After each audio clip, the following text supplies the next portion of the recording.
A inflação segue com uma trajetória muito favorável para o corte dos juros, principalmente. Claro que faz diferença no bolso do consumidor. Nós tivemos dessa vez o IPCA 15, que é a prévia da inflação oficial, registrando deflação, variação negativa de preços em vários grupos, eletroeletrônicos, o que entra em artigos para residência, alimentação pelo segundo mês teve uma variação negativa também. O IPCA 15 subiu apenas 0,15% na apuração agora de março, foi a menor variação para o mês em 8 anos. Então, isso confirma que a inflação vem num momento muito positivo mesmo, embora as pessoas não sintam tanta diferença assim, porque os preços subiram demais. Então, quando eles caem ou se estabilizam no nível muito alto, isso não faz tanta diferença assim, porque as contas, as finanças pessoais já estão mais apertadas. Agora, a tendência é de, ao longo do tempo, com a manutenção de índices baixos, as pessoas começarem a perceber mais a diferença efetiva do comportamento da inflação e, mais do que isso, a diferença que isso pode fazer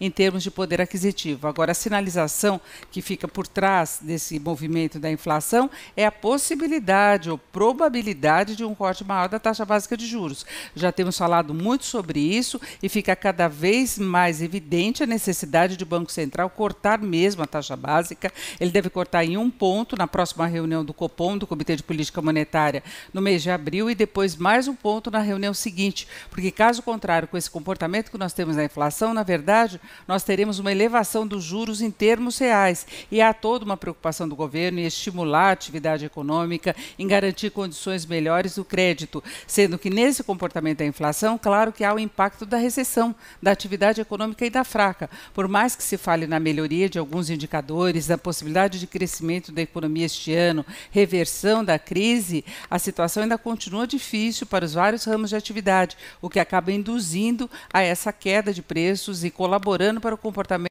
melhor da inflação. No caso de alimentos, tem a questão da sazonalidade, da oferta, de fatores climáticos. Agora, quando você pensa em eletroeletrônicos, em serviços de um modo geral, isso tem muita relação com demanda. E um outro grupo que também teve variação negativa foram os combustíveis, com queda de preços na média de gasolina, do etanol e também do diesel. Então, estão dadas as condições para o Banco Central reduzir os juros em função da inflação. Ficam algumas preocupações. Primeiro, há a possibilidade de a bandeira de energia voltar a ficar vermelha, porque em algumas áreas está havendo escassez de chuvas, isso compromete o fornecimento de energia, leva à utilização das termoelétricas, que são mais caras. É aquela velha história. No Sudeste, nós não estamos tendo esse tipo de problema, mas a avaliação é feita em termos de todo o país. E aí a gente pode ter essa bandeira vermelha, o que pode ocasionar alguma variação maior do custo de energia que tem impacto na inflação. E um outro problema é que o governo está readequando as finanças,